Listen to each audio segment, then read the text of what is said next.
Oi, pessoal! Entrando mais uma vez aqui com vocês ao vivo, trazendo mais um Papo Pólen. Dessa vez, mais um Papo Pólen especialíssimo, trazendo aqui o querido artista, né? Eu chamo de artista, porque ele é mais do que um poeta. O querido artista Igor Fagundes. E ele já está aqui aparecendo, eu vou convidar ele para bater esse papo especialíssimo. Trazer aqui o Igor. Deixa eu chamar o Igor. Convidar. Pronto, já mandei o convite. Vamos lá, vamos ver.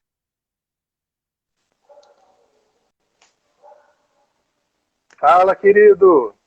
Tá? Opa, Opa! Cheguei, tava ao contrário aqui a câmera. tudo Boa bem? noite, Marcelo, tudo ótimo. Deixa eu ajeitar aqui direitinho, porque a gente fica partido aqui. Boa noite, Marcelo, boa noite para quem está chegando. Que bom que eu estou aqui hoje. Estava ansiosíssimo e, enfim, o papo vai ser muito bom, como sempre é o nosso papo.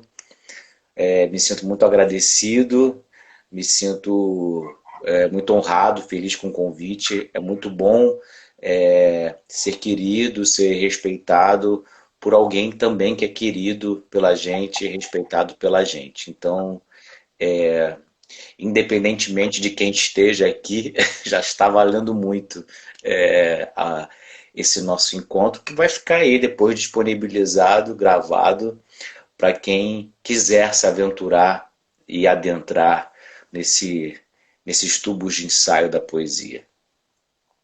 Maravilhoso. Bom também para mim demais estar podendo contar com a tua presença aqui para a gente bater aquele papo que não se quer um papo literário acadêmico, mas se quer um papo literário despojado, tranquilo, sem muito academicismo, mas com muito conteúdo, porque realmente, como você bem disse, a gente vai ter essa live registrada aí no YouTube, no Instagram, para as pessoas poderem assistir no momento em que acharem que é mais adequado, né, querido? Então vamos logo, sem mais delongas, partir para o Uhum, nosso papo. Então, estou ansioso claro. também por tudo que eu vou ouvir de você aqui hoje, que eu sempre aprendo muito com você e é muito bom estar contigo. Vamos lá? Claro, Igor, antes vamos. de.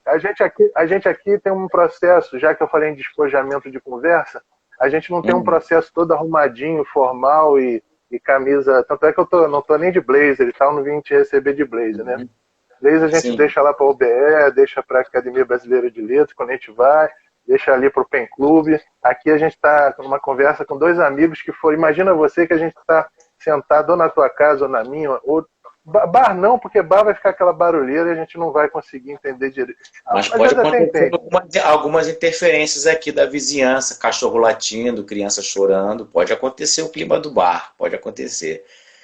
Pô, mas é maravilhoso e que aconteça até interferências aqui do nosso público mandando perguntas, Sim, mandando exatamente. afetos, É mandando Maria beijos, Inês essa que abraços. chegou aí? Maria Inês? Só para cumprimentar, viu? É Maria Inês, né?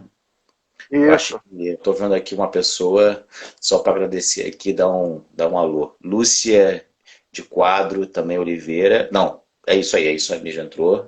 Estou cumprimentando, né? Porque a gente tem que agradecer quem vai despender um pouquinho do seu tempo, espaço de vida para nos ouvir, né? Tá chegando, pessoal, Verdade. São, aos dois, pouquinhos. são duas amigas lá do Sul. Uma é jornalista, Sim. poeta, a outra é também poeta e advogada, se não me falha a memória, né? Duas amigas do Sul. Olha só o Brasil aí, o Sul do Brasil assistindo a gente. Olha a Vamos Celi lá então. chegando, Celi. Tô Olha vendo a várias Celi pessoas. sempre Eu junto não, com a não gente. vou, eu não vou dar conta de ver todo mundo. Você vai falando aí, mas tô dando meu tchauzinho já aqui. Vira e mexe a gente para o papo para É, cumprimentar as pessoas, sabe? Então, é como eu estava te falando, processo caótico. Eu vou falar a tua biografia sim. depois, não vou falar no início, vai ficar Uhum, tudo misturado, mas a gente vai se entender numa boa. Igor, eu uhum. quero começar pela seguinte pergunta. Como é que aqui o programa, as pessoas já estão se habituando a conviver com ele, né? Estão ficando mais íntimas do programa. É um programa que eu idealizei no sentido da gente fazer um estudo sobre um livro que foi marcante, né? Eu considero esse teu trabalho último agora, não que os outros não tenham sido, né? A tua trajetória é uma trajetória de muitas propostas artísticas que me interessam demais, mas esse livro aqui, livro premiado pela União Brasileira dos Escritores, né? Prêmio Ferreira Goulart, recém-premiado, tem sido um livro que tem sido muito comentado e muito bem comentado pela crítica, uma recepção crítica foi muito, muito positiva. Eu acho que você, né, imagino que é até bobeira que eu vou falar, mas é importante que se diga que você deve estar felicíssimo com a recepção que ele vem alcançando. Mas deixa eu te perguntar, como é que nasceu a ideia, qual foi o germe inicial para começar? Ele nasceu como um conjunto de poemas que você foi escrevendo, eu sei, durante a pandemia, ou foi, não, você teve a ideia para o livro e aí os poemas foram se construindo e formando o livro? É um conjunto, porque normalmente nossos amigos fazem assim, escrevem um conjunto de poemas, depois vê, se bota um título e lança um livro. Como é que foi a ideia para o livro? Como é que nasceu o livro? Sim. Como é que foi essa transa, esse amor feito entre pai e mãe, enfim? Bom, primeiramente eu queria dizer que eu acho que nenhum livro meu foi uma reunião de poemas escritos esparsamente. Eu tenho uma certa tendência, não sei se é uma obsessão ou se é algum gatilho para que eu consiga me deixar envolver com algum processo criativo, reflexivo. Eu sempre parto de alguma questão, sempre parto de uma temática e de algum germe, né, de algum átomo, vou usar até uma palavra agora que vai ser citada acho que mais de uma vez, de algum vírus, né, que faça de mim hospedeiro, e ele vai se disseminando, vai gerando textos e que vão gerando textos que vão conversando entre si, intertextualmente, intratextualmente, hipertextualmente. Quando eu vejo, né, os poemas, eles vão surgindo quase como se fosse uma ciranda, uma roda em torno daquela criança que advém. Então, mais ou menos, eu funciono assim. Agora tem algumas especificidades nesse livro, diferentemente dos outros, né? Os demais livros eu também tenho a tendência, obviamente, um poema aqui, outro ali, que a gente tenha escrito, tenha gostado e não tenha publicado, a gente guarda, mas eu penso também qual é o lugar dele dentro daquela arquitetura, né? Será que ele vai entrar em sintonia, ou ele é uma força dissonante, mas onde acontece a dissonância? Então, eu roteirizo muito, né? Coreografo muito cada página, cada linha, cada palavra. Eu sou um pouco chato, acho que no melhor sentido da palavra, chato nesse sentido. Bom, no caso do Tubuxa Ensaio, você no começo da sua fala, você disse que eu não era só poeta, né? Que era um artista, que eu transito entre várias linguagens, né? Que eu também sou um pesquisador, um teórico e tal. Eu sou um poeta ensaísta, então, ou um ensaísta poeta, ou um artista cientista, ou um cientista artista, porque ao mesmo tempo que eu sou professor, eu sou poeta, eu também sou um pesquisador, né, da universidade, e nada de modo muito paralelo à minha carreira artística, tudo transversalizado, encruzilhado, da mesma maneira que a minha relação com as religiosidades advindas da cultura popular, então o cristianismo popular, as encantarias, as juremas, as umbandas, os candomblés, tudo isso me interessa muito e não se coloca como alguma coisa que não possa entrar nessa roda do artista e do cientista. Na verdade, tudo de alguma maneira se mistura, como num bar, né? Onde, já que você falou de bar também, e do bar também saem boas conversas, grandes histórias e pensamentos, né? Tem muito filósofo e poeta no botequim, acredito nisso, defendo isso também. E tem muito pouco poeta em livro também, não que não existam muitos, mas é que os lugares não estão assim tão pré-definidos e pré-fixados, certo? Bom, mas por que eu estou falando tudo isso? Porque você citou a pandemia e a gente viveu na pandemia um processo de isolamento social, um processo de distanciamento, embora antes da pandemia nós já estávamos distanciados, a gente estava, né, um à frente do outro e se afastando com o celular na mão. Né? Agora a gente está com o celular na mão para se afastar mais um do outro. Mas, enfim, então, como, né, escrever, pensar a poesia, pensar a conexão com o outro, né? Pensar essa conexão com o vírus. Que vírus é esse? Né? Ou será que o vírus não é uma resposta imunológica do planeta Terra à agressão que nós, seres humanos, temos incessantemente feito a ele? Porque a gente acha que o vírus é o nosso inimigo, mas talvez para o planeta o vírus é o ser humano. Então tem uma questão de busca por uma conexão entre ser humano e terra, natureza, planeta, e ser humano com outro ser humano com o que não é ser humano, porque o ser humano não é o rei do mundo, e eu até acho interessante que o coronavírus tenha essa palavra, esse étimo corona, que remete à coroa. Então é um vírus que tem uma coroa, porque tira a coroa de nós, né? Algo muito pequenininho faz com que a gente se sinta, de repente, não tão maiúsculo como nós achávamos. E aí, quando eu falo da relação do ser humano com outros humanos, também estou falando da relação dos seres humanos com uma sub-humanidade que um certo modelo de ser humano branco, masculino, macho, cristão no sentido mais excludente da palavra. Não estou dizendo que todo cristão, né, não seja excludente, mas no sentido paradigmático desse sujeito humano europeu, colonizador, então, e que vai gerando margens, vai gerando algo que vai se desconectando ou apenas se conectando a partir dessa centralidade. Por que eu estou dizendo isso? Porque todo livro se constrói a partir de uma noção de uma normatividade, por exemplo, do ser humano, e de um desvio, né, de uma normalidade, né, e de uma patologia, de uma saúde ou de uma doença.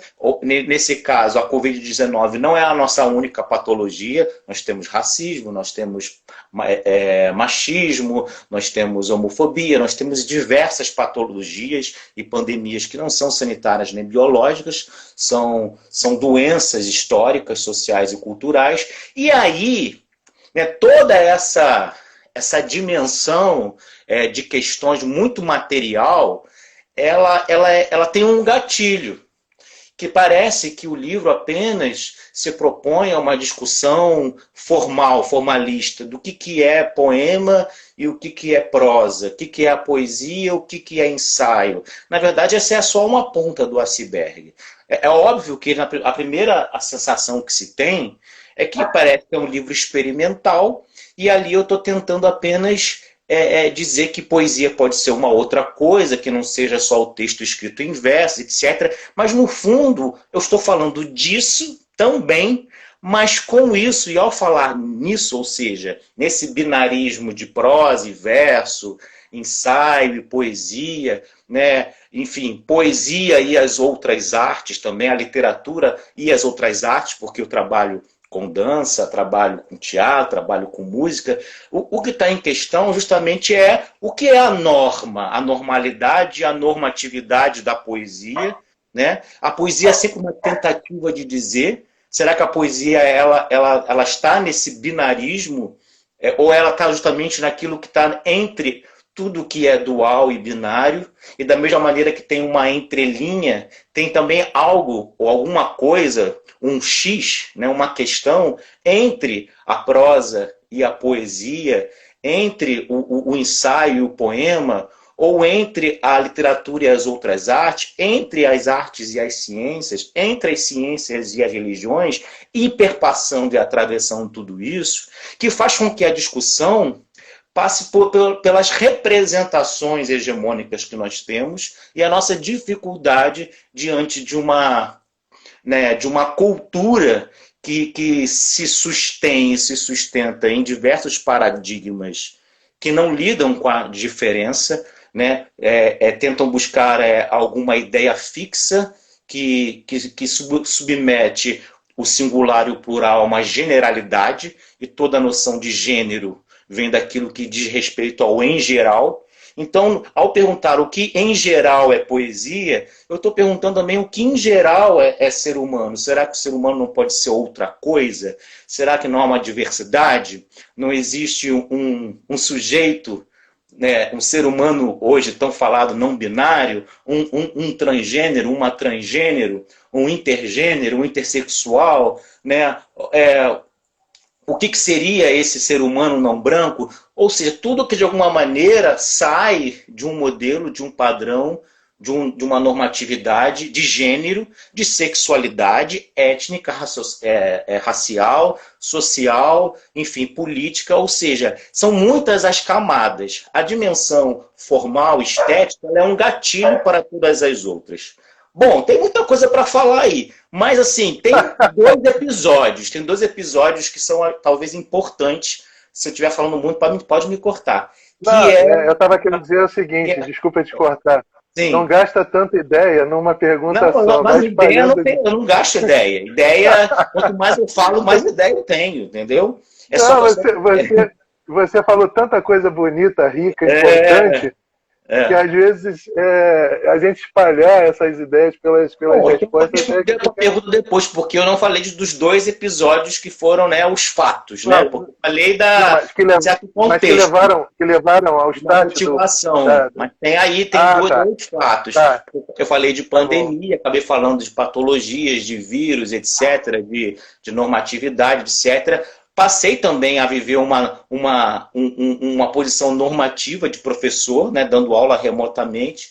E aí eu sempre defendia, voltando à questão de ser, né, um cientista artista, ou não ser só um poeta, mas ser um pesquisador também, de como que eu, na universidade, eu posso estar produzindo um discurso, né, científico, mas que não seja fechado num padrão, né, de um estrito racionalismo, que, na verdade, ao se debruçar sobre a arte, sobre o poético, parece que ele perde o poético. Então você fala sobre arte, sobre poesia, mas a crítica da poesia parece que ela não tem poesia. E se a gente se conectar, falei de conexão, com um pensamento mais originário, com a contemporaneidade desses saberes ancestrais, a gente vai entender que a teorização ela é uma prática criativa, ela é uma prática corporal. E eu trabalho com dança. Eu sempre pergunto, né, nesse meu lugar de um teórico da dança, como é que eu traduzo em palavras, né, produzo uma ciência, uma arte que, na verdade, se vale da não palavra, do que é irredutível a qualquer correlação oral ou escrita. Então a gente vê um discurso, né, sobre a dança onde a palavra não dança. Então eu trabalho com uma disciplina na universidade que é uma disciplina, uma matéria chamada laboratório, aí ó, a palavra laboratório, de produção textual em dança. Como é produzir textos que dançam, né? E que esses textos sejam pensantes. Então, qual é a dimensão? Estou falando de laboratório, estou no meio da pandemia, né? Preciso buscar conexões porque a ciência está isolada, está vivendo um isolamento, né? Um distanciamento crônico da arte, mesmo ao falar dela ou com ela, está sem ela. E aí eu fiz uma proposta. Uma fala, fiz uma performance no primeiro dia de aula, que foi uma fala onde se perguntava sobre que texto pode dançar, e que esse texto que pode dançar seria um ensaio de poesia. E aí, no meio disso, eu descobri, pesquisando, um poema de uma poeta contemporânea viva chamada Marília Garcia, chamado O Poema no Tubo de Ensaio. E esse poema dela é um poema altamente teórico, onde ela cita muitos teóricos, é um poema ensaístico. Ela, por acaso, também elaborou uma primeira versão desse texto para falá-lo num evento, oralmente. Depois ela mexeu nesse texto, alterou o texto e fez uma outra versão que foi publicada num livro coletivo de ensaios, num livro digamos, científico, embora tivesse uma forma de poema. Aconteceu a mesma coisa comigo durante a pandemia. Eu produzi uma fala, ele virou um texto em versos, mas com uma entonação ensaística, foi publicado em 2021 num livro também coletivo de ensaios, mas com uma aparência de poema. E aí, no final de 2021, eu faço uma outra versão dele para incorporá-lo num livro de poema. E a Marília Garcia fez a mesma coisa. Ela também fez uma terceira versão e publicou no livro de poemas dela. Então, essas várias versões de um mesmo texto vão gerando todo o processo do livro. Só que no livro de poemas, esse texto, ele vira um pós-fácil. E aí já tem uma outra provocação, que é o pós-fácil, é uma coisa que vem no fim, no final de um livro, mas esse pós-fácil ele está na gênese do livro.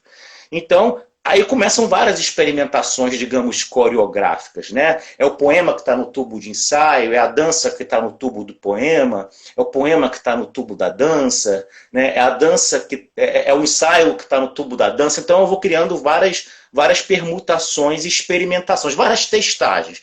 Bom, esse é um ponto que tem a ver muito com ciência e arte. Mas tem um outro ponto, né, que também gerou o livro de uma maneira que assume um outro lugar que não é só um interesse de pesquisador, de artista, de teórico, que é a dimensão, no caso da religiosidade.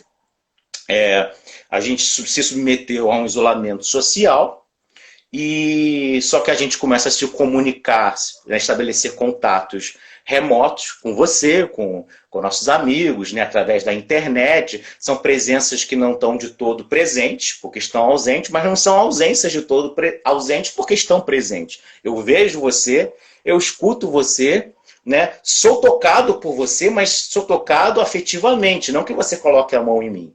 Agora, da mesma maneira que eu estabeleço esse contato, digamos, remoto com você, e mesmo remotamente eu te sinto muito próximo, quando eu pego um livro e abro no Grande Sertão Veredas ou um livro do Drummond, eu não conheço o Drummond. O Drummond é muito remoto. Ele é uma presença ausente. Mas a poesia dele instaura uma proximidade, uma virtualidade de contato e de companhia.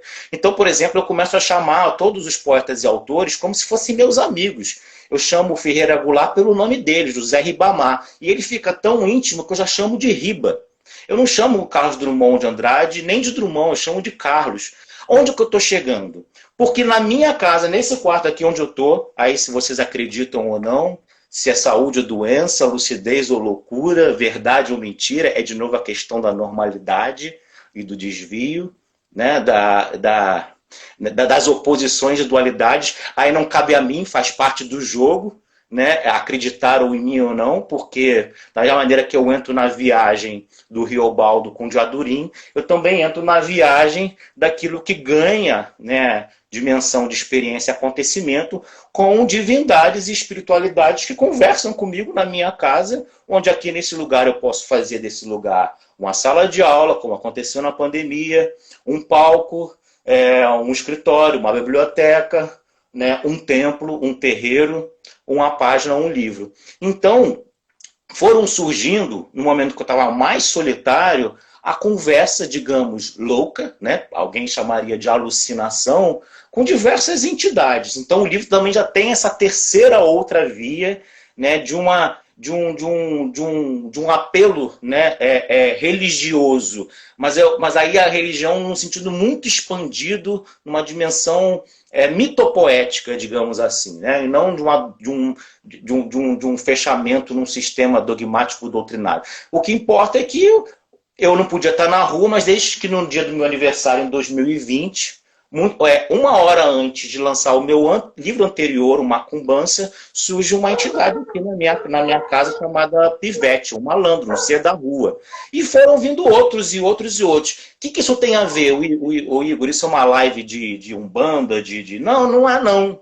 É só para que, acreditando ou não, e há referências desde Quixote, a Estamira, a Estela do Patrocínio, a Nise da Silveira, porque a gente entra também num território de, né, loucura ou não loucura, né? Ele está inventando que está escutando vozes ou não. Onde eu quero chegar? Que o livro também surge com a escuta, com as convocações dessas forças, né? De Exus, Pretos Velhos, Pombagiras, que falam comigo, que estão no livro, e tudo que está no livro, claro, que é ao mesmo tempo fato, porque foi uma experiência, mas é ficção, porque eu sempre, ao falar da experiência, eu estou numa outra experiência. Então, é uma recriação inevitável. E em última instância, é uma convocação de um orixá, chamado Omolu, ou Baoluaê, que é justamente considerado o orixá da saúde, mas ele só é da saúde porque ele é o orixá da doença. Na verdade, a gente só consegue produzir uma vacina se a gente tiver o vírus.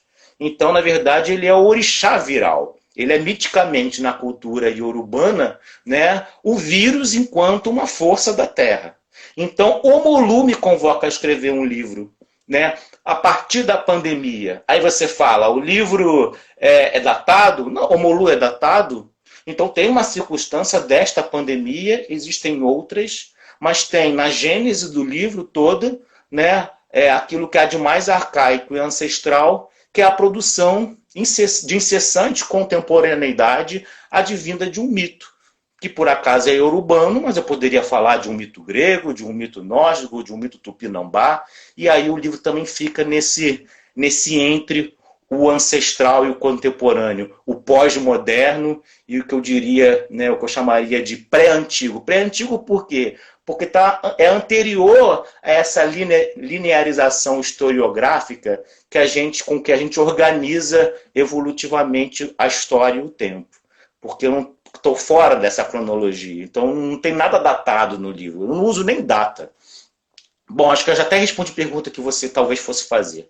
Então teve esses 2 episódios. O Igor, acadêmico, na sala de aula, tentando produzir poesia na ciência, com a provocação da dança, numa dobra de corpo e palavra. Mas o Igor, que é poeta e é macumbeiro, e que não está querendo fazer reprodução religiosa, mas produzir pensamento, produzir arte com referenciais que me atravessam, como me atravessa uma sala de aula, me atravessa um teatro, me atravessa um livro, mas me atravessa uma vela, me atravessa uma oração, me atravessa um ponto de Omolu e me atravessa um incenso ou uma erva. Então, eu sou atravessado por tudo isso, e é isso que gera Tubos de Ensaio. Bacana. Eu vou então aproveitar para a gente fazer agora uma parte falando um poema, e aí eu vou me dar esse direito de falar para a gente partir um pouco para o lado da arte em si, né? A gente falou muito da filosofia que moveu o livro, de como se escreveu, de como ele foi se constituindo. Mas agora eu quero falar um poema, Amostra 24, né? Que você coloca na parte de cima. Eu acho que esse não é o título, né? Amostra 24. O título, na verdade, é Porque Dentro de Toda Pedra Vive. Tô certo? É isso? Ou é Amostra 24? Título é epígrafe. É justamente para ficar nessa nuvem. Porque a gente pode considerar como título, porque aí tem que dizer para quem está aqui, que eu vou numerando os poemas como se fosse a amostra 1, a amostra 2, na verdade, no sentido regressivo, porque é um sentido que vai rumando ao fim, à morte, né? É o tempo inteiro na iminência do morrer, da pandemia. Mas isso que vem logo depois, ele funciona como um título, mas é estranho, porque muitas vezes tem uma pontuação, e um título não termina com uma vírgula. Então pode parecer uma epígrafe desconectada, ou pode parecer um primeiro verso do poema, que na verdade se entrechoca com o segundo, porque e aí você só entende, aí cabe você dar ou não o spoiler, a origem desse verso intrometido, que pode ser uma variante de título, pode ser uma variante de epígrafe, ou pode ser uma tentativa de conexão, vou usar a palavra conexão várias vezes aqui, né? Com algo que não seja sintaticamente, semanticamente, imediatamente conexo, conectado. Que você vai ver, porque dentro de toda pedra vive é um título, é um sintagma que não, né? Fica uma ideia meio interrompida. E você só vai conseguir, de alguma maneira, quer dizer, eu imagino, né, que você só vai conseguir, que petulância minha, né? Porque são muitas senhas. no transcorrer da leitura, né, os títulos ou epígrafes ou primeiros versos de cada mostra, eles vão se juntando como uma outra mostra, né, como versos que vão se juntando para gerar um outro poema. E aí o porquê desse outro poema surgir no fim e por que ele foi dispersado ao longo do livro, eu deixo para você me perguntar depois. Maravilha. Engraçado, isso bate muito com o que você está dizendo, porque esse aqui nem tem pontuação não, mas na verdade ele aparece em itálico.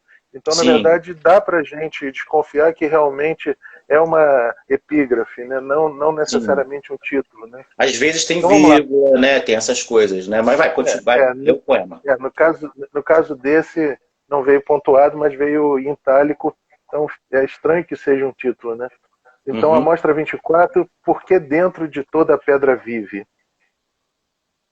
Onde eu chamaria de tubo de conexão, né? Dentro desse grande livro, Tubo de Ensaios.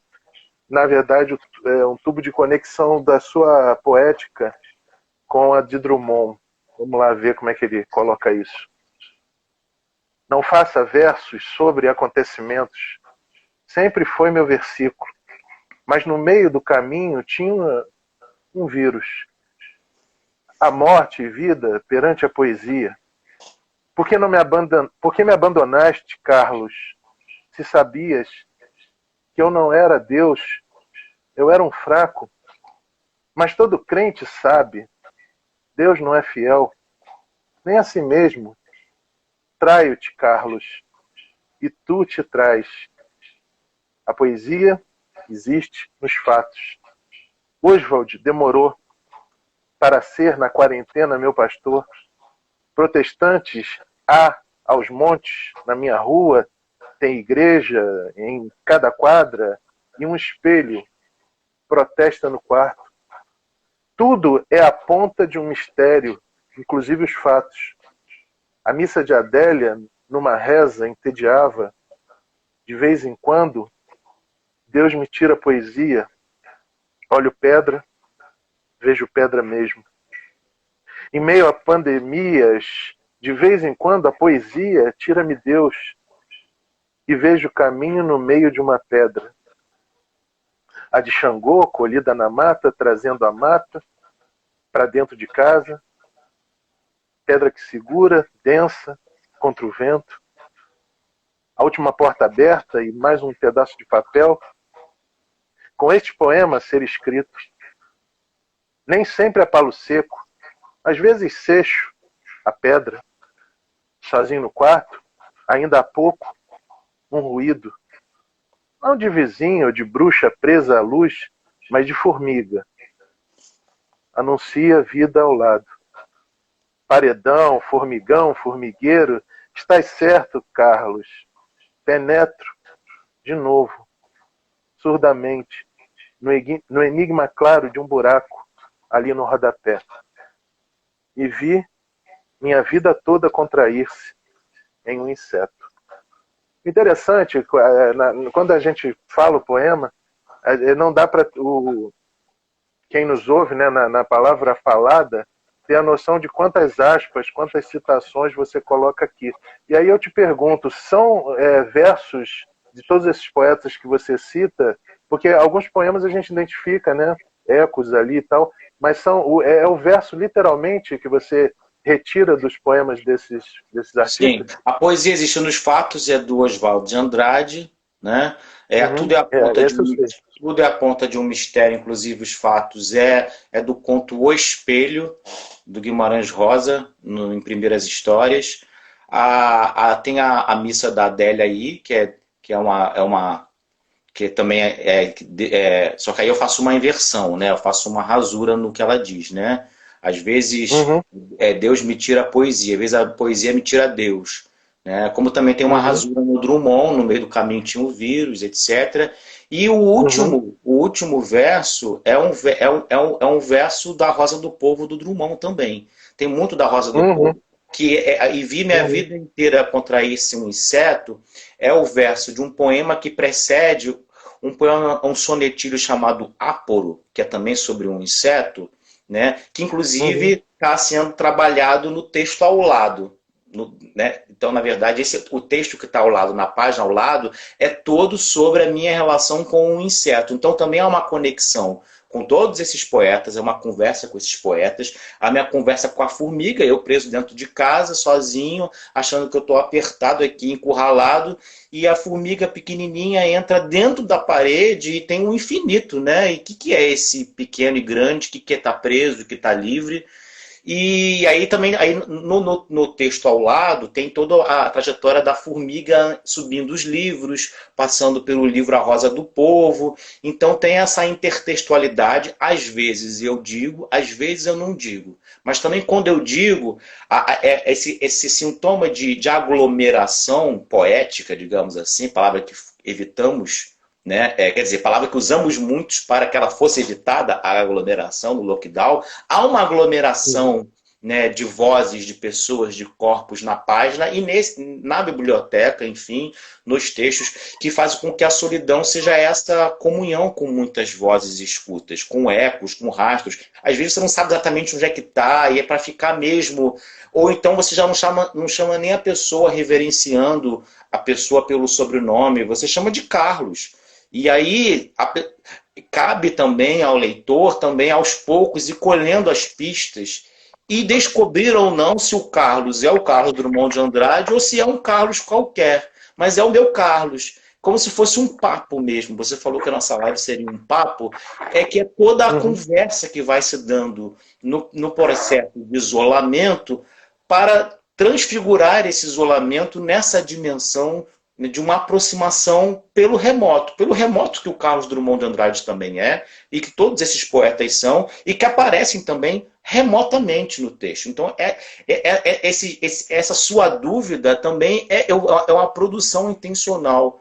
Eu, às vezes, digo, às vezes eu sugiro, e às vezes eu não digo nada, porque eu já fiz o meu gesto, digamos, de incorporação. Eu já incorporei, né, os meus deuses. Aliás, todo o poema, apesar de fazer várias citações, eu brigando com o Drummond e depois fazendo as pazes com ele, como se ele fosse o deus da poesia.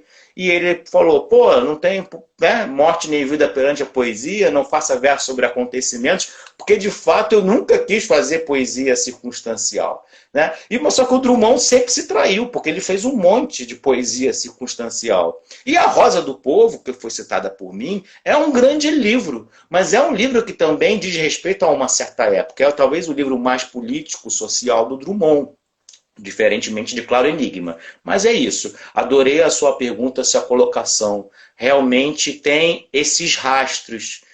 Que eu não digo, eu poderia dizer que é uma antropofagia, poderia dizer várias coisas, mas é um gesto, não é no sentido de fazer um plágio, não é isso, porque todos vão ser reverenciados e há um determinado momento do livro que eu vou fazer, né? Eu digo que eu estou no tribunal, eu tenho que dizer a quem pertence o quê, e eu faço uma brincadeira, porque muitas vezes é como um vírus que entrou em mim. O coronavírus é o quê? Se ele precisa de uma célula para se multiplicar, é o coronavírus que precisa do Igor para se disseminar, e ele se dissemina se alterando. Então, esses poetas, né, Drummond e outros e outras, eles vão se hospedando em mim e vão me contaminando e sendo por mim contaminados ao ponto deles gerarem variantes deles próprios. Então já é o quê? É o Igor com eles?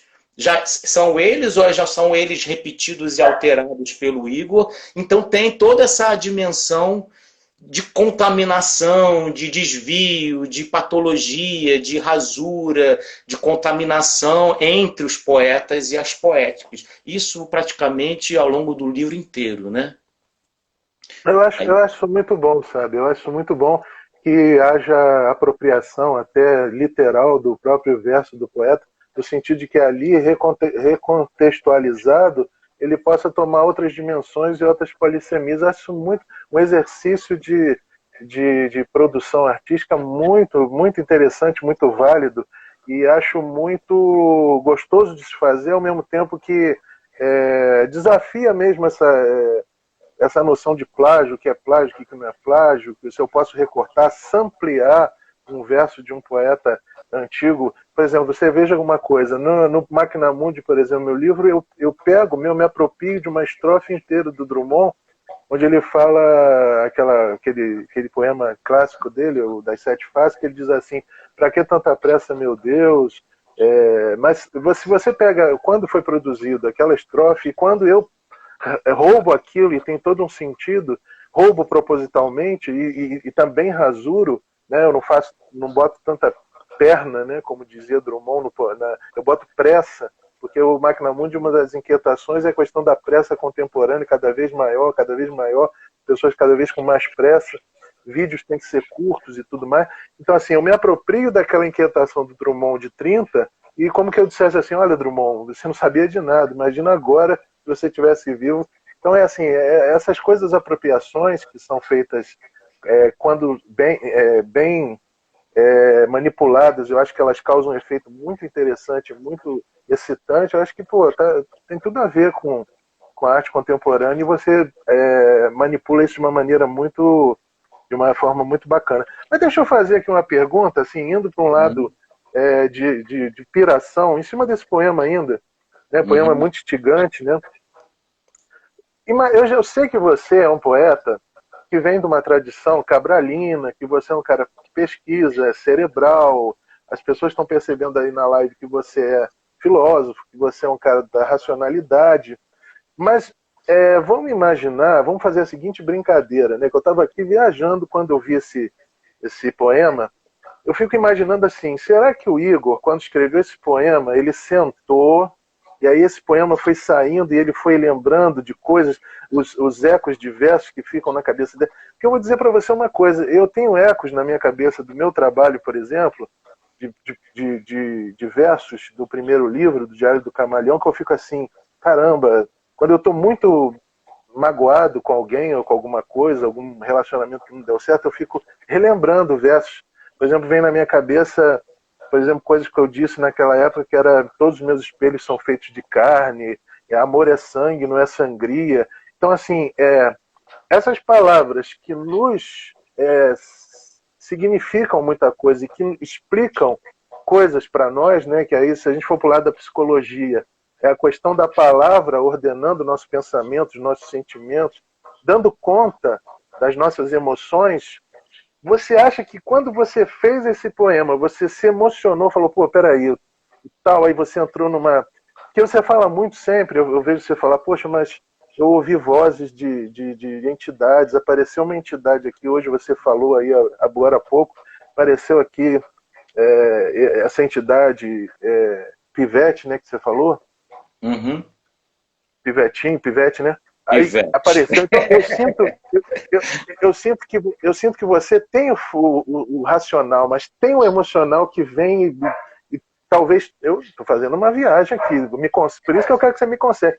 Aí vem o emocional que se mistura com o racional, aí vem o Drummond que você lembra, que bate para dentro de você, como se de repente uma pessoa que está muito acostumada com música MPB, pop, lembrasse, começasse na mente... Ou tá lá bebendo, sofrendo pela namorada, daqui a pouco lembra de uma música do Roberto Carlos, detalhes, então fica aí, cantarola. Você acha que esse momento de escrever esse poema foi um momento de catarse? Assim, eu entrei numa catarse, escrevi, depois eu fui consertando, melhorando. Como é que foi o processo de produção desse poema? Você acha o que foi catarse, o que foi emoção, o que foi razão? Você lembra de quando você escreveu esse poema? Você lembra? Essa coisa de me colocar como poeta racional, isso aí é só uma armadura que talvez você lembra do momento exato que você fez esse poema? A minha arquitetura a minha arquitetura possa sugerir isso, mas a gente vai chegar lá, talvez, se der tempo, né? Tem a dimensão da arquitetura e tem a dimensão das asas, né? Vai aparecer um poema em algum momento aí com o título Arquitetura e Asas. Então, na verdade, eu sou uma pessoa... Assim, por que eu falo bastante? Daqui a pouco você vai dizer que são 8 horas, eu achei que eu falei 5 minutos. Por quê? Porque eu sou muito emocionado. Eu sou muito possuído. Eu vivo um transe. Então, fazer um livro, para mim, é algo que não é assim. Porque a gente imagina que uma matematização é um lugar de apagamento do corpo e dos afetos. Que aí, porque com a matemática, eu passo a régua, eu não preciso sofrer. né? Não preciso sentir nada, um número, né? Uma linha, uma circunferência, um compasso, não tem emoção, não tem carne, não tem textura, não tem gosto, não tem cheiro. Então, na verdade, eu escrevo com o corpo todo, né? Eu falei há pouco de dança. O cérebro é o processador, né? A mente é o corpo inteiro vibrando. Então, na verdade, o que eu procuro fazer de alguma maneira, é, traduzir, né, elaborar para mim esse turbilhão de afetos. Porque quando eu passo muito mal quando estou escrevendo um livro. Às vezes eu não tenho insônia, eu fico sonhando. Você chora? Você chega a chorar? Não, chorar acho que é em outras situações, mas assim, enfim, mas assim, mas são chorar sim, né? Porque se eu estiver reduzindo o choro à lágrima, não, eu choro pra caramba, eu sou uma cachoeira, mas não na poesia. Mas é um chorar do chocar o ovo, né? Guimarães Rosa falava em chocar as palavras.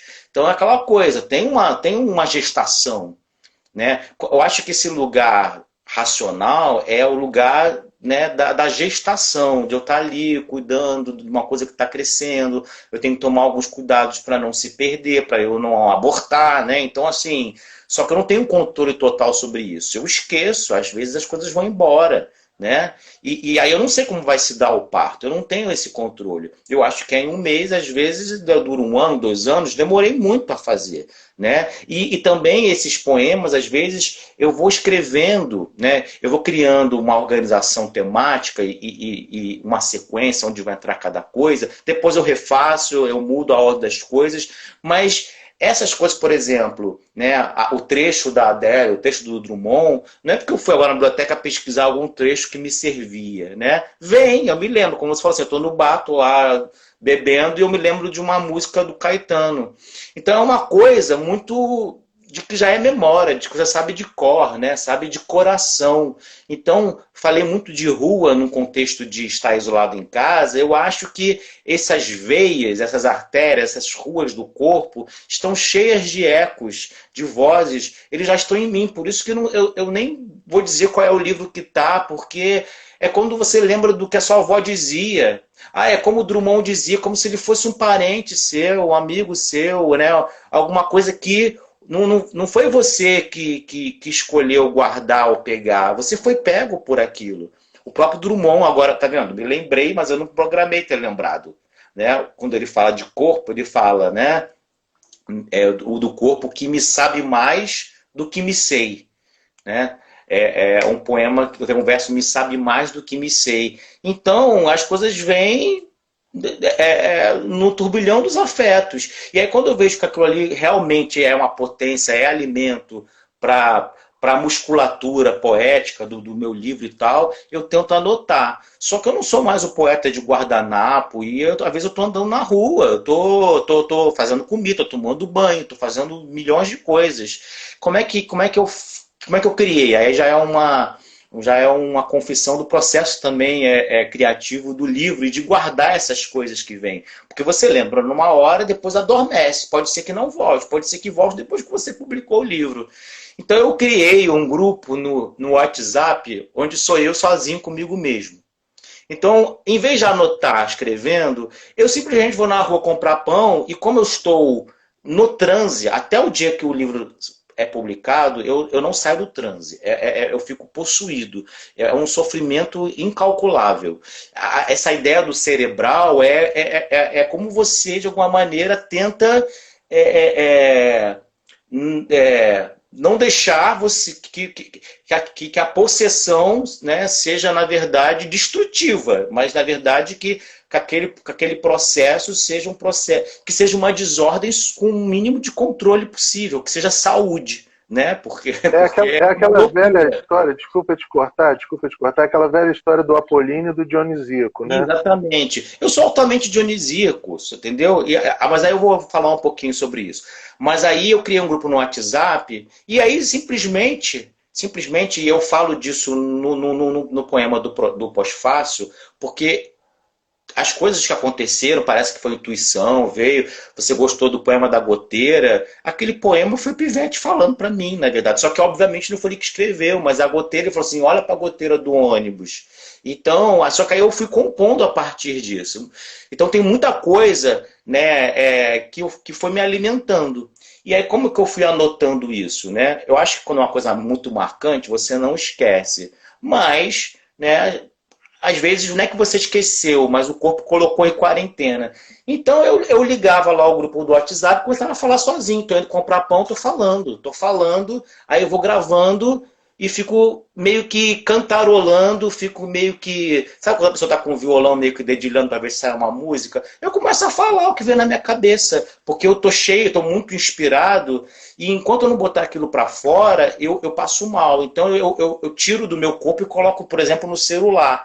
Aí é interessante, quando eu vou revisitar aquilo, né? Porque é como se fosse uma anotação, quando eu escuto o meu áudio, vem eu falando, vem o carro do ovo falando, vem o galo aqui, que tem uma favela aqui próxima, que tem uma pessoa na comunidade que cria galo, galinha, e aí eu tô passando ali próximo, aí tem o som do galo, tem o ônibus, tem uma criança berrando, tem a outra falando com o marido, aí tudo isso está entrando dentro do meu áudio, onde eu estava guardando as coisas. Então isso também é assimilado, esses ruídos, esses barulhos, eles também vão fazendo parte e eu vou prestando atenção também nessas interferências, nesse inesperado. Porque do mesmo modo como inesperadamente, agora, por exemplo, né, o Drummond veio com um corpo que me sabe mais do que me sei, também pode surgir aquilo que eu falei no começo da live, de uma criança começar a chorar ou vir passar um caminhão aqui atrás e aí como compor no meio de tudo isso? E o que é isolamento? O que é distanciamento? O que é estar junto e separado? Né? São muitas as camadas que eu estou pensando, esse estar junto e separado, de ser o autor e ao mesmo tempo um coautor, e essa obra ser uma obra coletiva. Se você notar, eu não escrevo Igor Fagundes com minúsculas só por uma razão estética. Eu não sei se você conhece uma escritora chamada Bell Hooks, né? A Bell Hooks, ela escreve em minúsculos. Também tem uma razão, porque é uma rasura da ideia de nome próprio. Obviamente, na ficha catalográfica é obrigado a colocar Igor Fagundes com maiúsculas. Mas aqui eu optei pelas minúsculas, o título também em minúsculas, porque os tubos são vários tubos, não são só os tubos de ensaio do laboratório, de vidro, de plástico. Tubo é atabaque, é o cano da caneta, tubo é o cabo de vassoura, tubo é um monte de coisa no livro.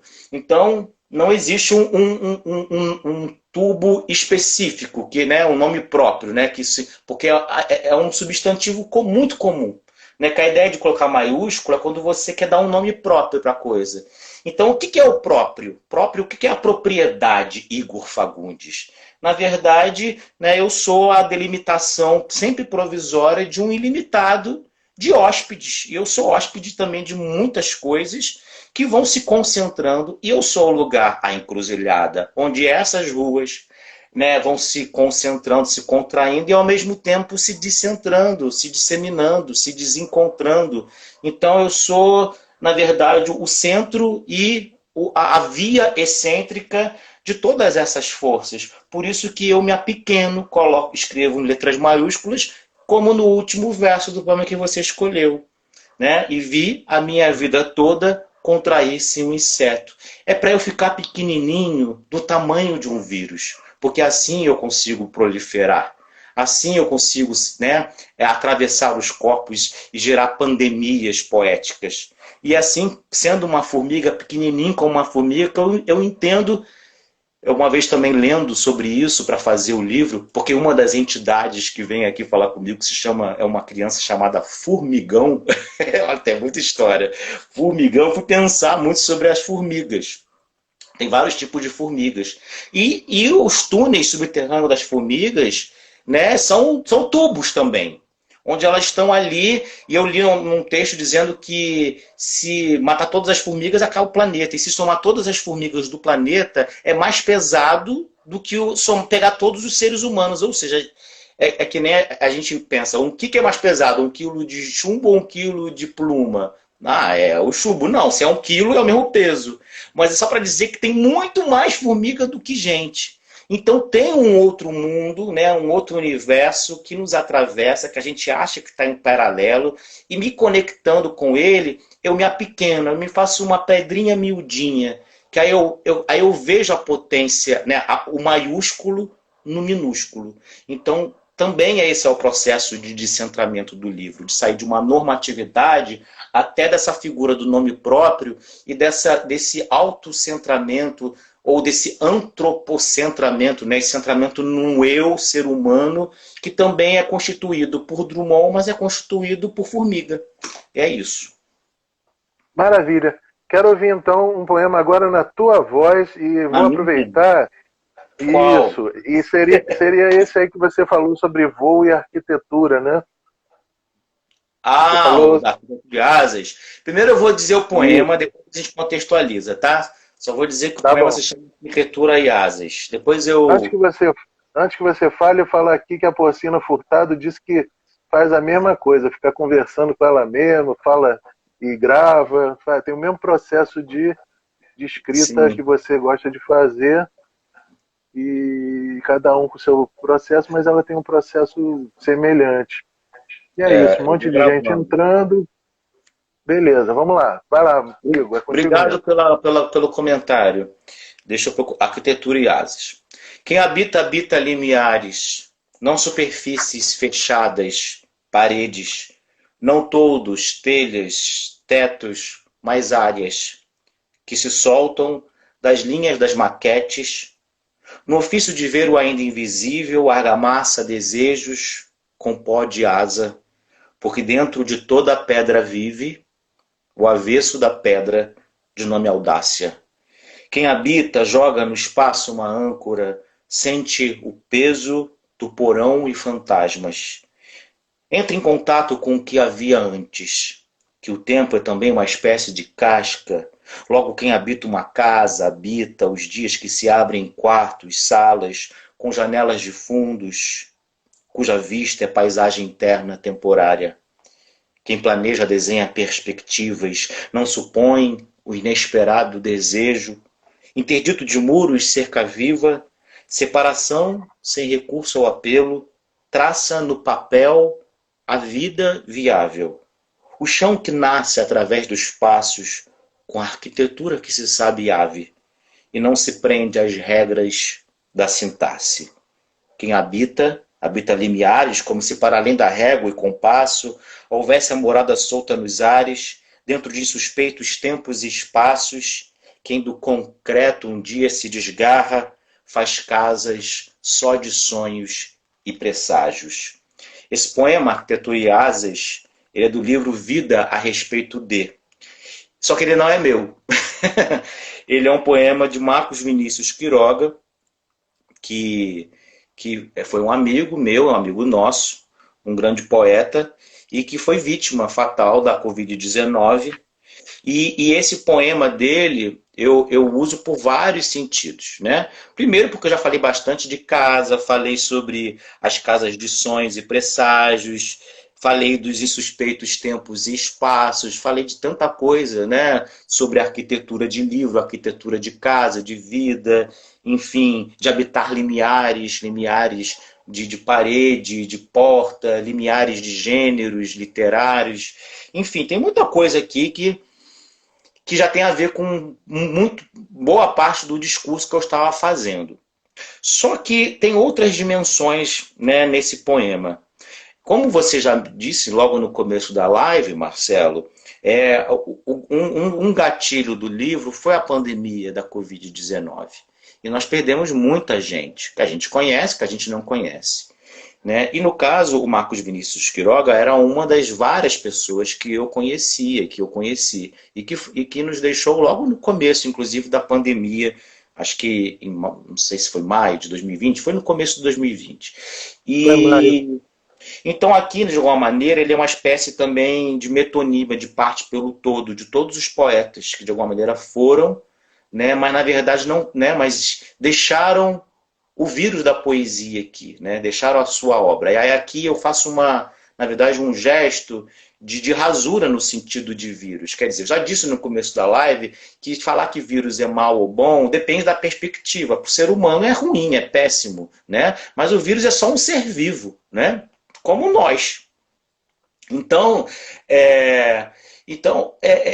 o Marcos Vinícius, ele parte, né? Ele se faz de alguma maneira morto, e o nome do livro desse poema é Vida a Respeito de, e de um certo modo, esse meu livro é Morte a Respeito de, porque é um livro que começa, né, a partir da morte, de voltar de um momento onde a morte se fez muito imperativa, onde eu sou um sobrevivente, ou melhor, onde eu morri também, porque, na verdade, a cada uma dessas pessoas que vão embora, se eu disse aqui que as minhas veias e artérias são ruas de várias pessoas, e eu não sou um nome próprio, porque o Igor Fagundes são muitos corpos, então cada um que vai embora leva um pouco da gente.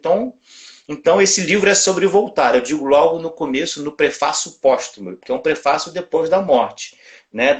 Então, já estou falando um pouco sobre isso. Mas como é que eu me valho do Marcos como uma metonímia, né? De uma parte pelo todo, de todos que morreram, mas de alguma maneira continuam vivos, como memória, como saudade, como afeto, como uma outra dimensão de presença, né? E reiteração de uma importância, né? De alguma coisa que não chega ao fim, mas que no fim, na verdade, mostra o quanto está no princípio da nossa vida e da nossa carreira, do nosso trabalho, como é o caso do Marcos, que eu conhecia há bastante tempo.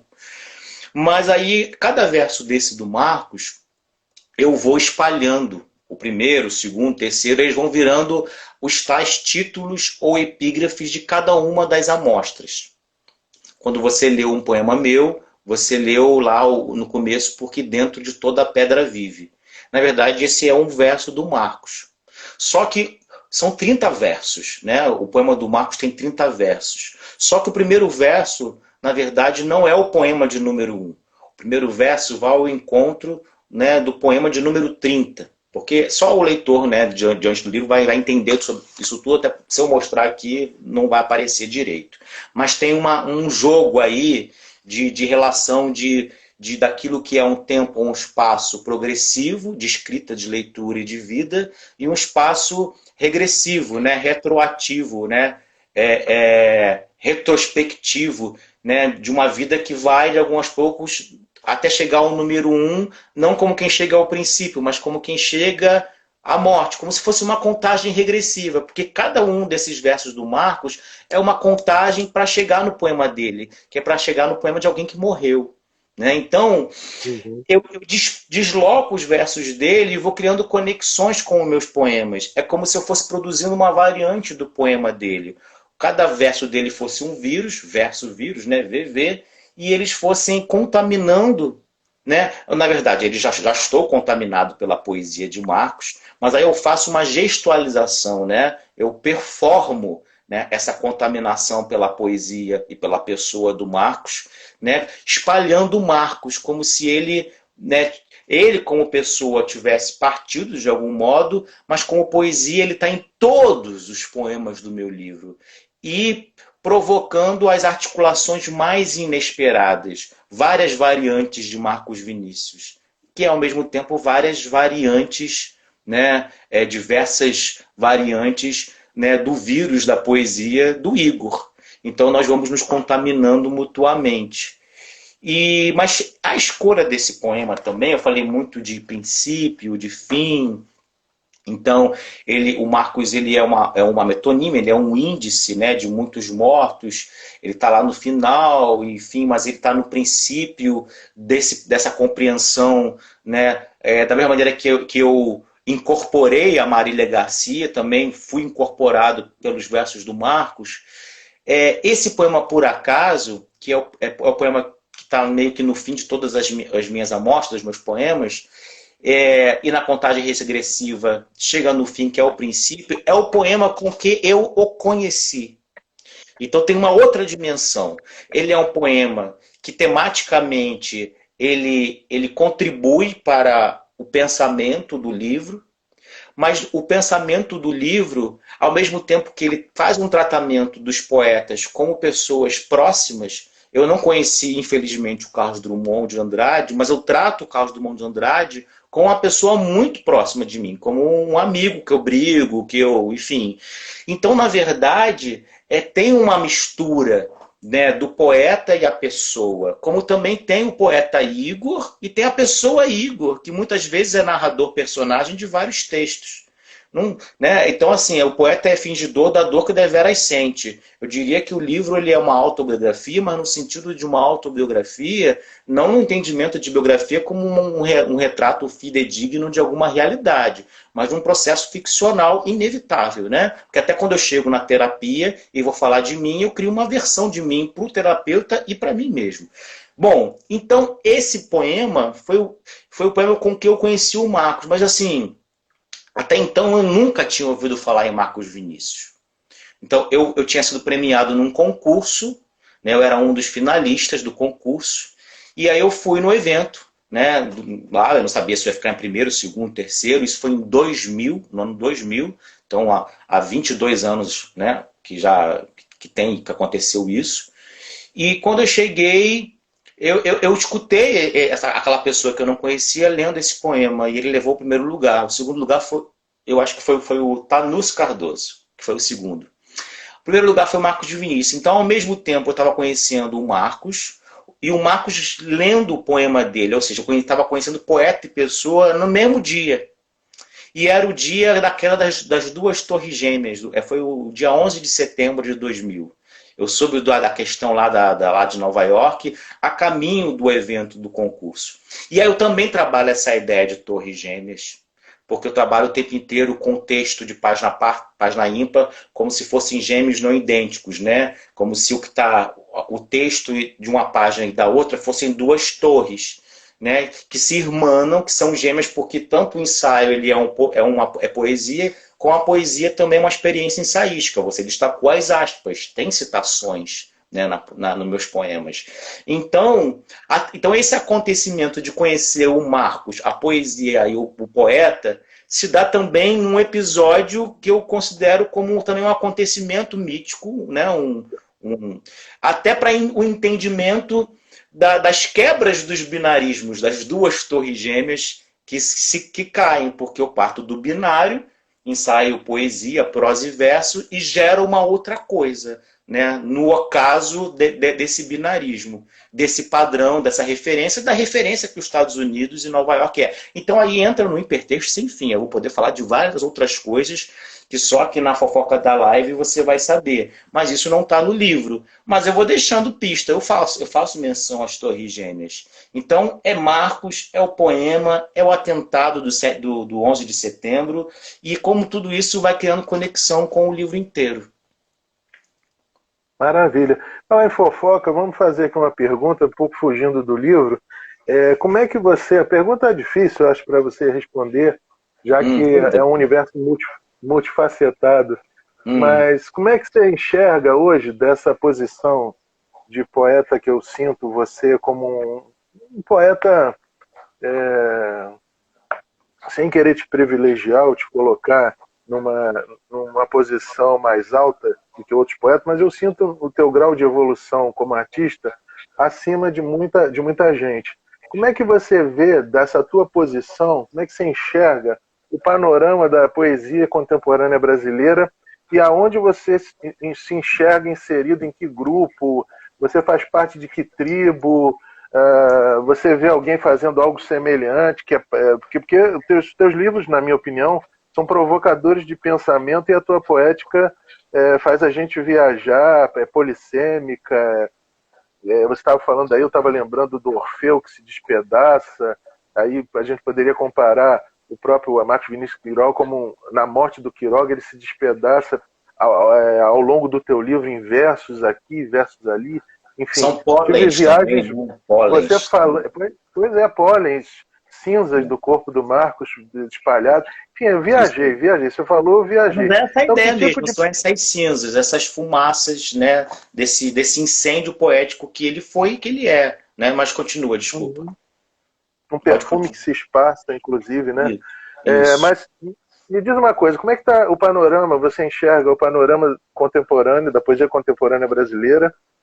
Tem coisa muito boa, provocativa, te instiga, tem arte boa sendo feita e que te bota para pensar também.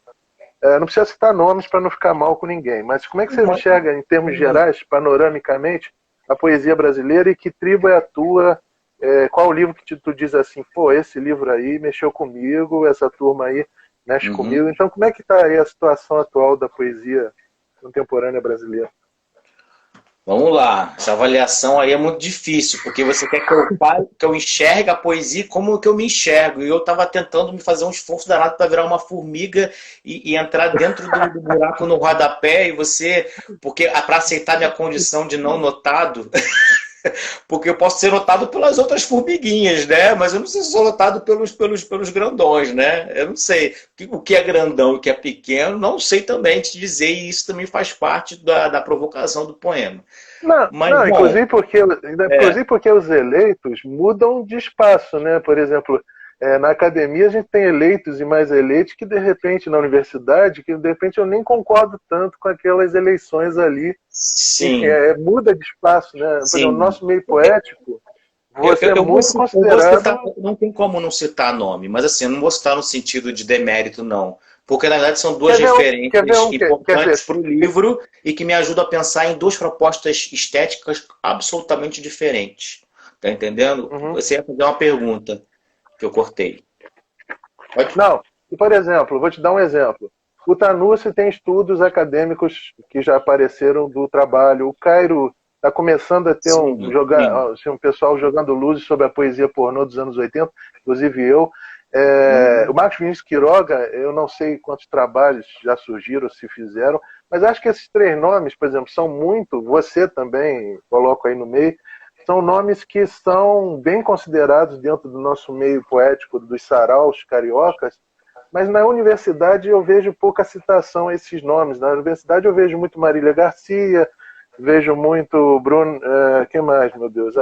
Aquela do punho, do formato do útero, Angélica a Freitas. Angélica Freitas. Você não me coloca em Belinda. Tem Então, existem espaços que. A Ana Martins Marques, está muito citada também, Exato, né? Ana Martins exato, Marques. exato, exato. Tem uma mulherada aí, muita mulherada, né? Mas, Mas enfim, veja bem, desculpa te cortar novamente.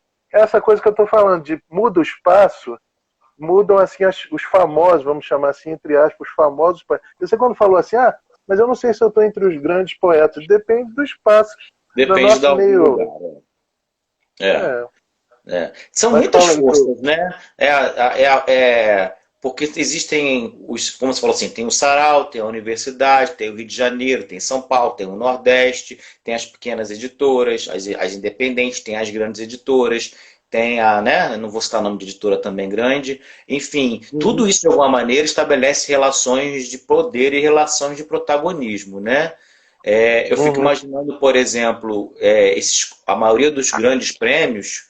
Antigamente a pandemia trouxe algo que é para ficar mesmo, né? Porque antigamente você enviava os livros físicos para os concursos e tal, e agora você envia um PDF. E eu também já fui jurado de pequenos prêmios e de grandes prêmios. Eu não vou citar nome de prêmio nenhum, mas de muitos prêmios. E aí o prazo para você julgar um livro é ínfimo. É impossível você ter lido aquela quantidade de livros no tempo que te deram. Tem uma leitura. Então você vai catando os nomes que já são conhecidos pelaquele grupo de jurados, né? E muitas vezes chancelados por certas editoras, né? Então, para cair você não erra. Porque se eu vou lá na pessoa A, B ou C, tenho certeza que pode não ser o melhor livro, mas é um bom livro, né? E aí você vê muitos nomes se repetindo nas premiações, né? Temos gratas surpresas sempre de nomes que aparecem que não foram citados. Mas também a mudança dos eleitos, dos premiados ou dos resenhados, né? Enfim, dos criticados, dos analisados, enfim, nas suas diferentes formas de reconhecimento, também depende, né, dessa. Porque a gente fala muito de diversidade, de pluralidade, de poetas, de escritores, mas também há uma pluralidade de leitores e críticos. Então, dependendo do crítico, da tendência, da orientação teórica dele, ele vai preferir fazer o elogio ou a reflexão sobre um certo tipo de proposta. Então, talvez para um certo crítico, para um certo leitor, para um certo jurado, um livro maravilhoso, escrito em formas fixas, um livro todo de sonetos, né, não chame atenção, não chame muita atenção. E pode ser um livro maravilhoso de sonetos, né, e vai passar desapercebido. E de repente uma proposta muito de desconstrução de gênero, etc., que você já viu um poema que parece que é prosa, ou que é mais conceitual do que qualquer outra coisa, como a arte contemporânea, às vezes é muito conceitual. Por isso que logo no começo da live, eu também quis dizer que não é apenas um formalismo, uma experimentação conceitual, porque, na verdade, o que há de conceitual ele tem um assentamento, tem uma materialização de questões, né? Tem uma materialidade de discussão social, política, cultural. Não é só, né, eu ficar brincando do que o texto pode, em que ele pode virar. Não é isso. Não é querer fazer um vanguardista anacrônico. Não é o meu... Isso pode ser uma leitura, eu não estou livre dela, mas não é uma intencionalidade. Mas dependendo de quem está julgando, eu vou dizer teve dois prêmios recentes, grandes prêmios, que por exemplo, e você vê às vezes que os próprios premiados, eles não se repetem, né? Porque o júri está vinculado a um outro grupo, de uma outra ideologia. Então tem um certo prêmio que escolheu determinado tipo de propostas.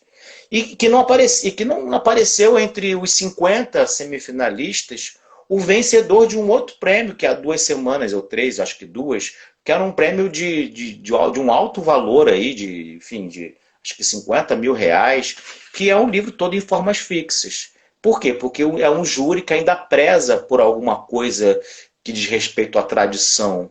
Às vezes cria uma polarização, né? O quanto há mais de tradição e o quanto há mais de traição. O meu trabalho, você está também querendo ver como que eu me enxergo, não é um trabalho que é tão fiel quanto traidor. E quanto mais traidor, é mais fiel. Porque pelo menos 50%, se não for mais de 50%, mas pelo menos 50%, por mais experimental que eu esteja sendo, né, eu trabalho com formas fixas, mesmo que eu possa estar escamoteando e pareça um poema quase prosaico, que o Ijambeman gera isso, essas quebras. Né? Então tem decassílabo, tem alexandrino, tem rima atoante, tem rima soante, tem várias coisas que tem a ver com a nossa tradição, né, do que é a forma fixa, enfim. Mas eu não estou me propondo, não vai ter um soneto aqui.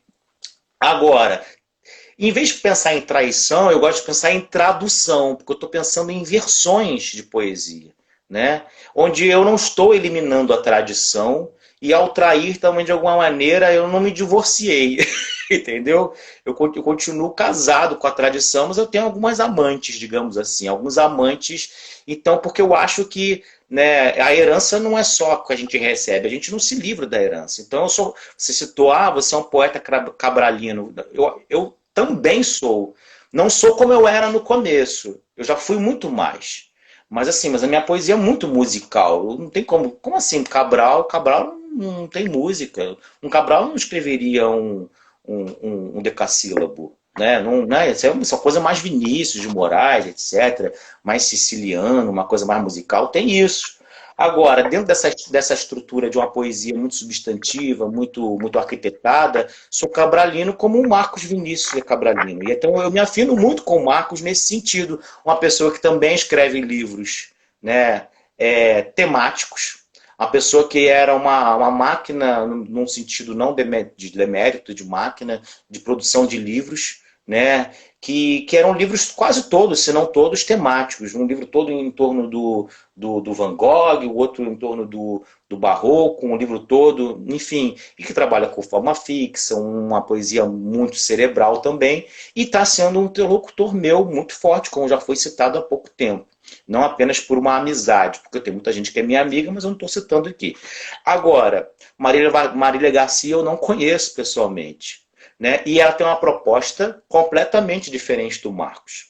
Né? Mas é diametralmente oposta. É uma poesia muito teórica, é uma poesia muito que tende para o ensaio.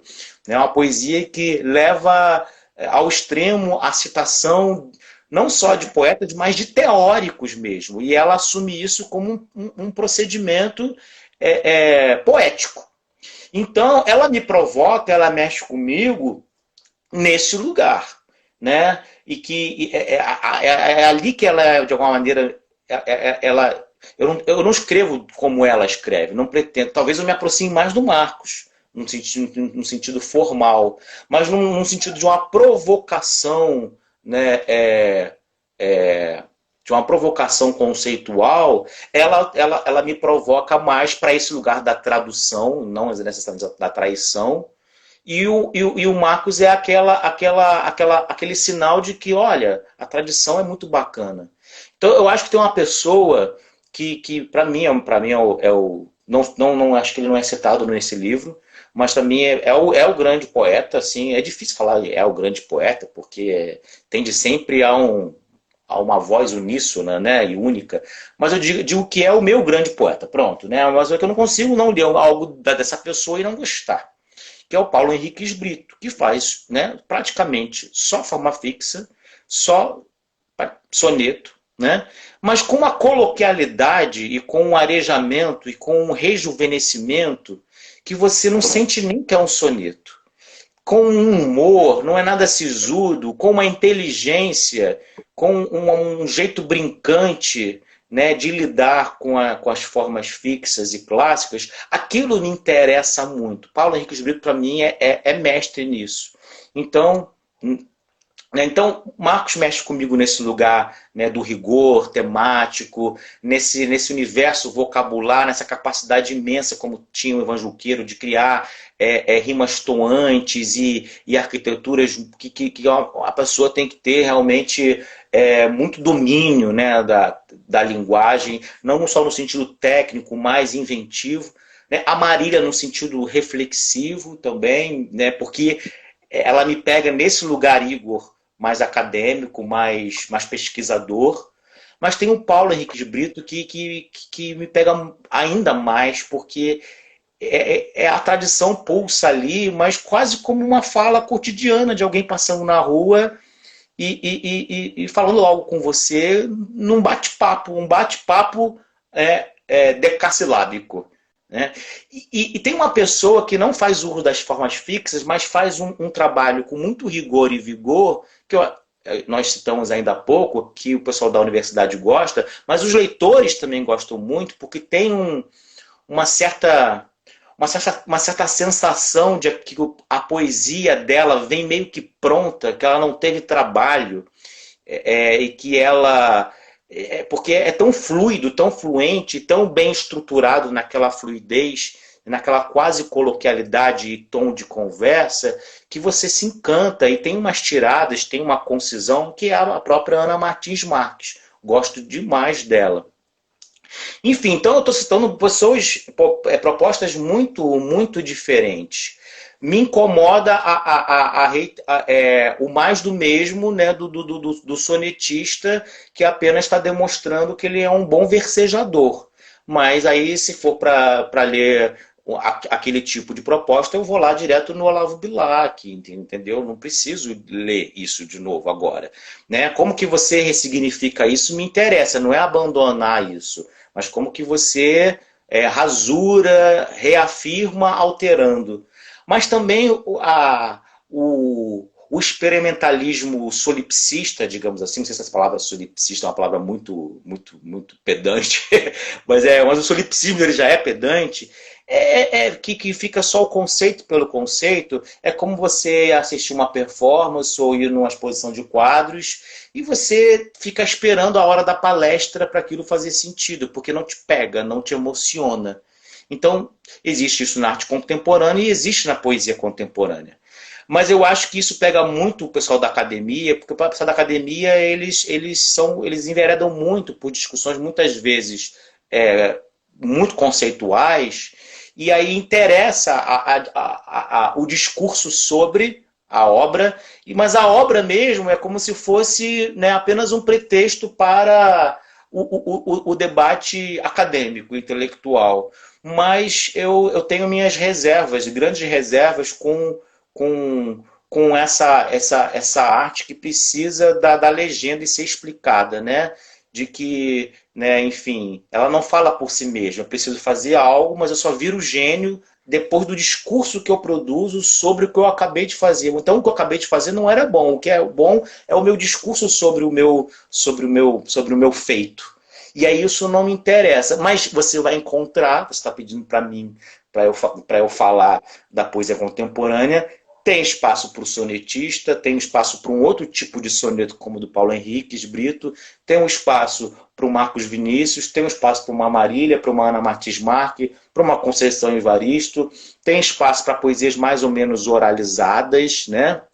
Mais ou menos, né, com uma relação com a cultura popular, o poema que você sente que é um poema para palco, um poema para ser falado, não, ele não é tão forte, né, na página, no papel. Tem poema que só funciona no papel como impresso. Se você for ler, o poema não acontece de jeito nenhum, nem na melhor voz do melhor dizedor de poesia. Então tem de tudo. E eu acho que também tem de tudo na recepção. Só que eu acho que existe uma coisa chamada hegemonia, né? Que aí tem as questões das relações de poder. E aí eu vejo, né, eu não posso achar que fazer só o elogio da diversificação, eu faço o elogio de que tem muita coisa boa, mas tem muita coisa que não tem visibilidade, né? Tem muita coisa que não tem reconhecimento. Mas para ter reconhecimento tem que ter alguém para reconhecer. Então tem muita resenha paga, tem muito marketing digital, tem publicidade, tem crítica encomendada, tem tudo isso. E aí essa diversidade ela entra num terreno de disputa. Então eu vejo, né, é que nem a lógica da miscigenação, como se fosse um jardim florido onde brancos e não brancos convivem harmoniosamente. Tem diversidade na poesia contemporânea? Tem, isso é maravilhoso. Tem a dissonância? Tem a divergência? Tem. Mas tem hegemonia, tem relação de poder. E aí, acho que mais importante do que falar sobre quem escreve, né, quem é que está publicando, né, como está publicando, quem é que está lendo, como ler, né? Porque é isso o lugar da crítica. Você é um crítico, eu trabalho com crítica. Porque a gente está falando assim, o importante é ser lido. Peraí, nem sei que horas são, depois você me fala. Olha só, eu acho assim, como que faz para uma obra ficar? Bom, primeiro você tem que escrever, depois tem que tornar público, né? Mas não adianta tornar público se você não for lido. E aí não é só a quantidade de leitores, é a qualidade de leitores. Mas também tanto a qualidade como a quantidade tem a ver com acesso, com distribuição. O que vai fazer alguém consumir você e não o outro? Você precisa de divulgação, você precisa de informação, mas você precisa de publicidade. Eu vou dar um exemplo. Nós estamos no Instagram agora, né? Qualquer um pode ter um perfil público. Qualquer um se publica aqui. Qualquer um. Né? Todo mundo pode ser lido. Né? Se você tiver dados móveis, internet, Wi-Fi, você entra e está vendo. Mas você pode ter seguidores sem engajamento. Mas você pode comprar seguidores. Você pode ter um marqueteiro digital para criar uma ideia de que aí você virá um influencer. Então, o que é?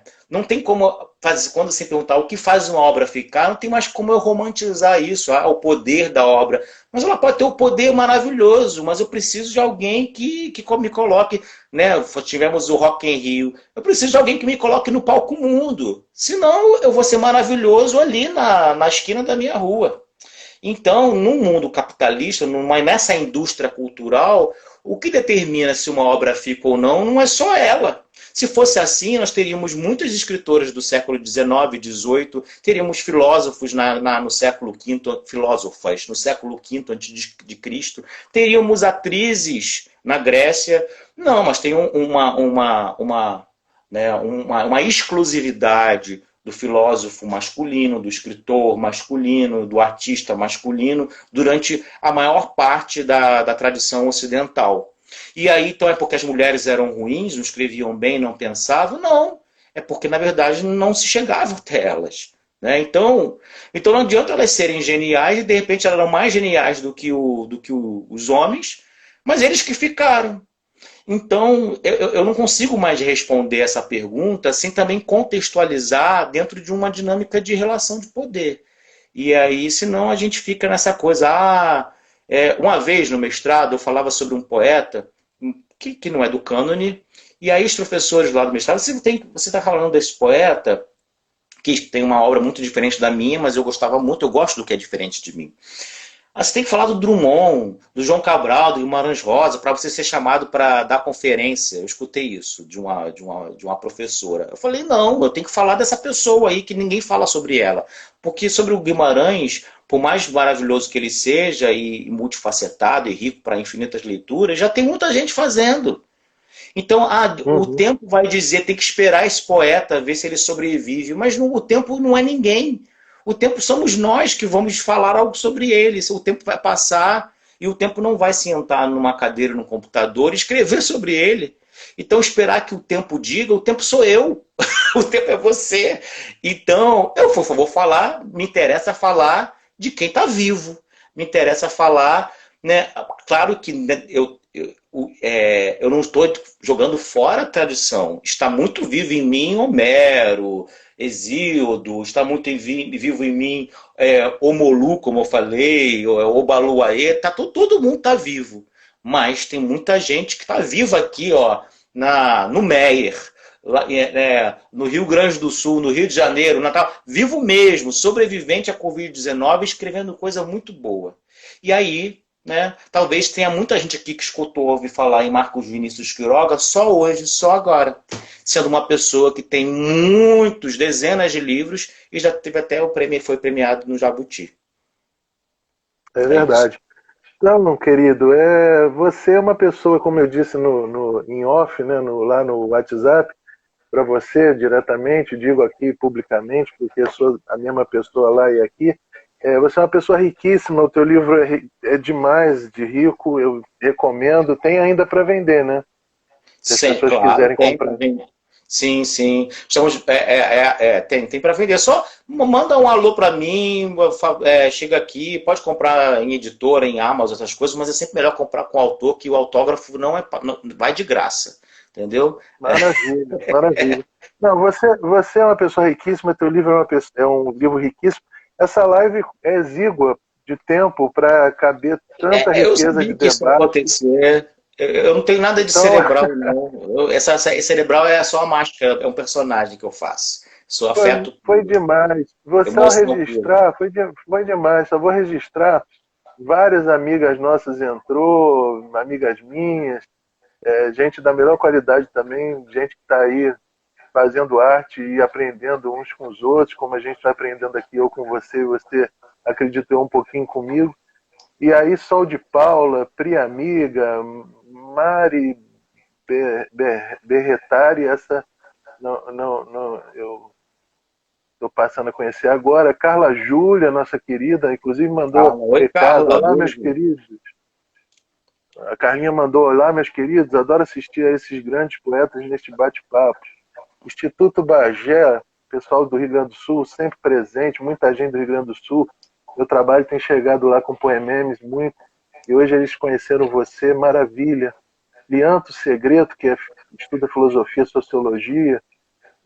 Maria Delmont, que é a nossa amiga constante. Wanda Monteiro, que é a nossa outra amigaça. Lúcia Quadro, falando que adorou a live, amiga lá de Bagé. Carla Júlia também, parabéns aos dois.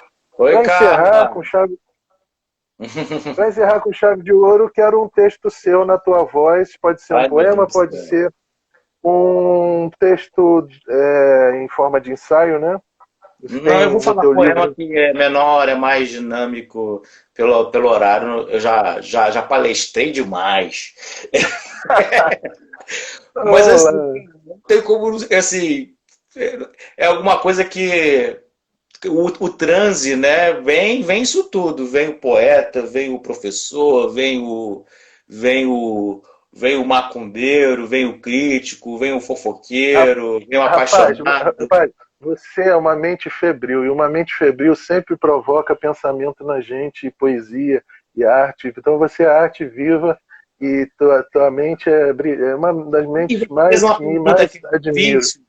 A pessoa Sou precisa fã, uma coisa filme. difícil, mas na verdade as pessoas respondem muito assim: ah, a poesia é muito diversa, tem espaço para todo mundo, e que lindo que a poesia brasileira não tenha um cânone, né? Ela é plural. Ah, esse discurso é espaço para todo mundo. Não tem espaço para todo mundo, não. Eu não acho que tem espaço para todo mundo. O que é espaço? O que é todo mundo? Né? Eu acho que é plural, é diversificada, mas existem protagonismos, né? Existem os protagonismos e que, Com né, certeza. eu não me vejo no protagonismo. Eu posso estar nos saraus protagonizando alguns deles, né? Mas não Não, mas sei. O você é modesto, protagonismo é você a é minha modesto. vida. Entendeu? A minha Você é vida é modesto. protagonista. Gente, ele é modesto. Eu recomendo demais a leitura desse livro e de outros livros da carreira do Igor. E acompanha o Igor, porque Igor bota muita ideia na nossa cabeça e sacode muito o nosso pensamento. É, Poeta hoje, na minha opinião, o poeta hoje não pode ser só o criador de poemas. Ele tem que ser o filósofo por trás do seu livro. Ele tem que pensar a poesia, pensar a contemporaneidade. E o Igor é esse paradigma de poeta, na minha opinião, atual, contemporâneo, que não pode ser só artista, ele tem que ser um pensador de poesia e de realidade, de mundo, de Brasil. Igor, vamos lá com o poemaço aqui.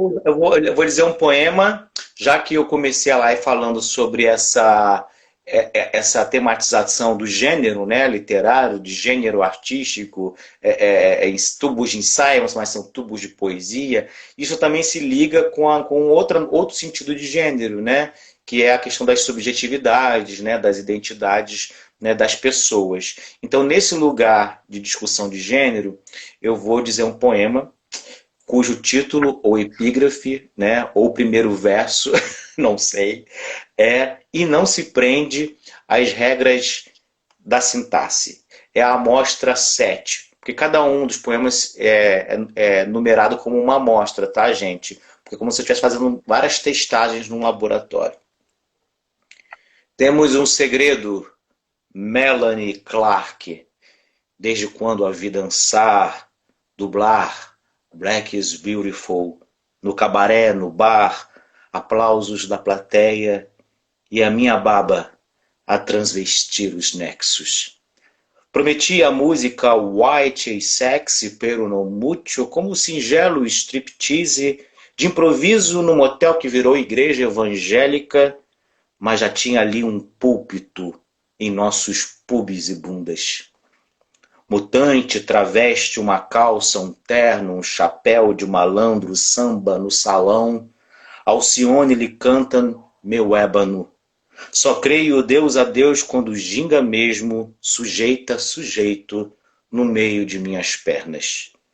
Clark é o rastro de algum brasileiro super-homem quando atrás da cueca, da calcinha, um cacete se despe de preconceitos e descaceta cacetetes policialescos.